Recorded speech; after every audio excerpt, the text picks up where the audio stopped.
Bien, entonces en este movimiento vertical de caída libre, tiene ciertas características para que este movimiento funcione, se manifieste. Entonces vamos a ver esas características. Tenemos que la resistencia del aire debe ser, debe ser, empieza con la letra D. Debe ser despreciable. Ajá. Despreciable. Entonces aquí no debe existir esa resistencia, es decir, en un medio con la letra V empieza, ¿cómo sería? Luego con la letra A, en un medio vacío. Eso es lo que debe suceder, es una característica principal para que se pueda dar un movimiento vertical de caída libre. Entonces, este medio tiene que ser vacío, ¿cierto? Pero, ¿qué pasaría si es que no es así? Si yo dejo caer, supongamos, ¿no? Un lápiz, un plumón, obviamente pues va a caer de manera perpendicular, atraído por la fuerza de gravedad. Tal vez por ahí una ligera desviación, depende si hay bastante corriente de aire o no. Comparado con una hoja de papel, pues este papel va a tener ciertas desviaciones, ¿no? Debido a la presencia del aire. Entonces Galileo Galilei, que fue un científico, un físico, propuso lo siguiente, que si dos objetos se sueltan a la misma altura, pero sin presencia de o manifestación de una corriente de aire, es decir, en un medio vacío, estas dos caen al mismo tiempo, independientemente de su masa. O sea, no importa si es que un ladrillo versus una pluma, los dos van a caer al mismo tiempo. Eso es lo que propuso Galileo Galilei. Ahora bien, vamos a ver si este experimento es cierto. Vamos a tratar de eliminar una parte del aire con el siguiente experimento. Uno, dos, tres, suéltalo. Uno, dos, tres. Listo. Bien, luego visto el experimento de ahí la participación de un alumnito, entonces ahora vamos a seguir otra característica importante de este movimiento vertical de caída libre. La otra característica es que cuando un cuerpo es soltado, en un problema cuando te dicen, ¿no? Un cuerpo es soltado, entonces su velocidad inicial será, justo aquí, ¿cuánto será? Acuérdate, la nota de tu compañerito, 0. Ahí está. Es decir, entonces, de hoy en adelante, cada vez que tú leas un problema que dice, ¿no? Que un cuerpo se suelta, entonces su velocidad inicial va a ser igual a 0.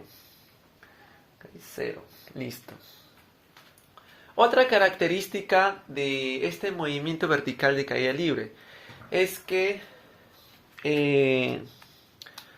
cada vez que este cuerpo se lanza con cierta velocidad, supongamos, ¿no? Que obviamente cuando sube va a disminuir su velocidad, va a disminuir, y cuando regresa en su retorno va a tener la misma, en este caso la misma rapidez, porque velocidad es diferente debido a la dirección, pero va a tener la misma rapidez. Es decir, si aquí es 40 metros por segundo, su rapidez de bajada también será 40 metros por segundo. La única diferencia es la dirección, ¿no?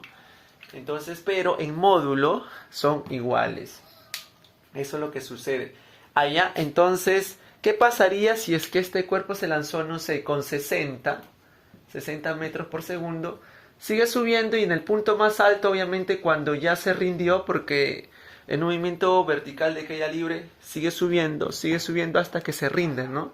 Y su velocidad final va a ser igual a 0, pero luego así como se rinde, luego se recupera y la velocidad con que va a caer al piso va a ser la misma con la que se lanzó, 60 metros por segundo.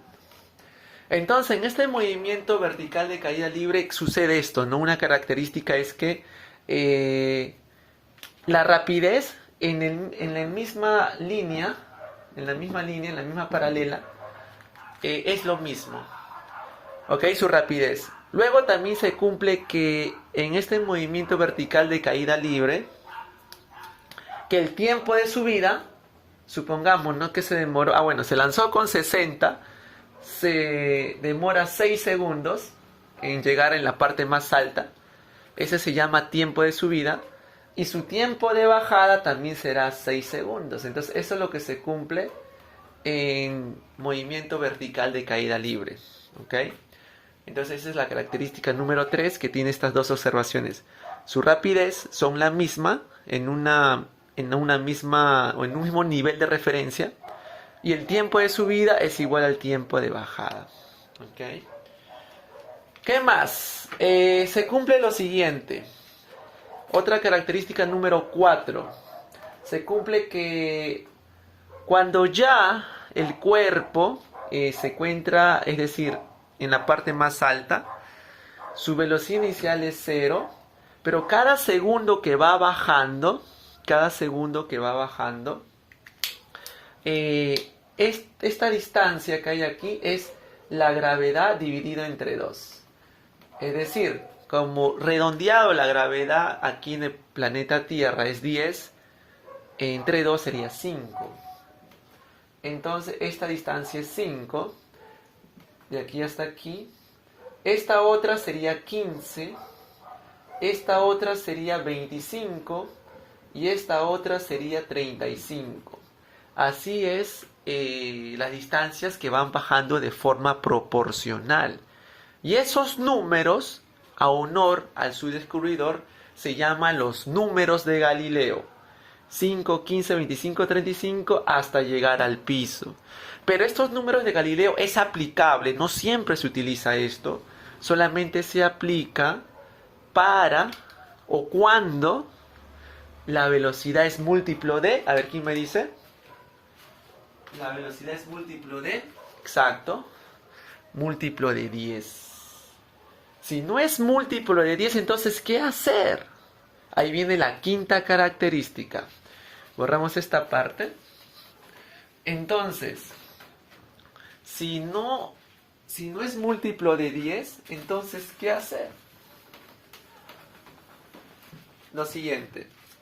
Cuando ya no es múltiplo de 10, entonces caballero toca las fórmulas, esas tan extravagantes que hay, ¿no? Las fórmulas escalares son así. Velocidad final es igual a velocidad inicial más menos gravedad por el tiempo, ¿cierto? Estas fórmulas son lo mismo que MRU, porque en MRV, su fórmula velocidad final es igual a velocidad inicial más menos aceleración por el tiempo. En caída libre es lo mismo, solamente que en lugar de la aceleración acá ponemos G, que es la aceleración de la gravedad. La otra, velocidad final al cuadrado va a ser igual a velocidad inicial al cuadrado más menos 2 veces gravedad por altura. ¿Ok? ¿Qué más? Tenemos aquí que h, que es la altura. En MRV eso se llamaba distancia, pero es altura.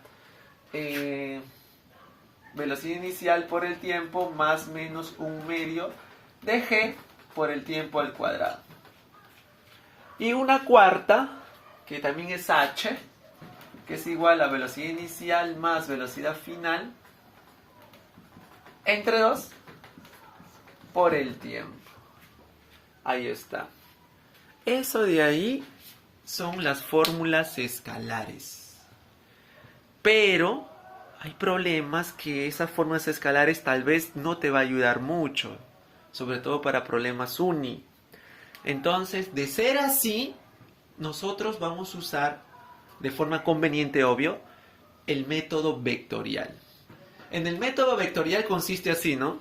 Es lo mismo, ¿ah? Solamente que como es vector, obviamente tiene que estar aquí la forma vectorial. Eje también es un vector, pero ya no va más menos, ya simplemente va más. Y todos son vectores, ¿no?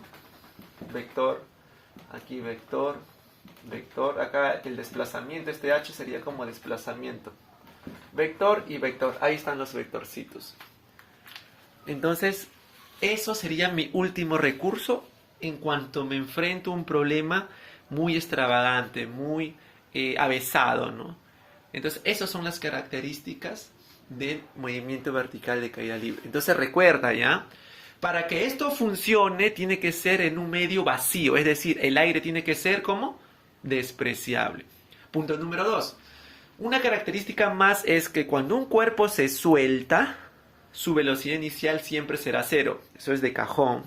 Tercera característica, que el tiempo de subida es igual al tiempo de bajada. Y también recordar que en un mismo nivel de referencia, la rapidez son iguales. Es decir, sus velocidades tienen igual módulo. Obviamente que diferente dirección, pero el módulo son iguales. Y cuarta característica es que los números, o sea, es decir, si la velocidad inicial empieza con 0 y baja, entonces aplico los números Galileo. 5, 15, 25 y 35. Entonces, ¿cuál es el proceso para resolver? Esta es toda la teoría en sí. Primero, ver si es aplicable Galileo. ¿Y cómo me doy cuenta si es aplicable Galileo? Si es múltiplo de 10. Y si no es así, punto número 2. Si no es así, entonces aplicar la fórmula escalar. Fórmula escalar. Y si ves que la fórmula escalar no te da más, o sea, tal vez sí salga, ¿no? Pero ves que se complica mucho, como que es muy engorroso, tienes que utilizar 2 veces una fórmula, luego una tercera, no. Entonces toca la tercera técnica, el tercer jutsu, que es, ya este es más poderoso, que es el método vectorial. Método vectorial.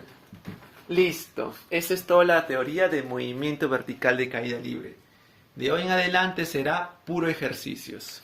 Nos vemos en el próximo video. Gracias.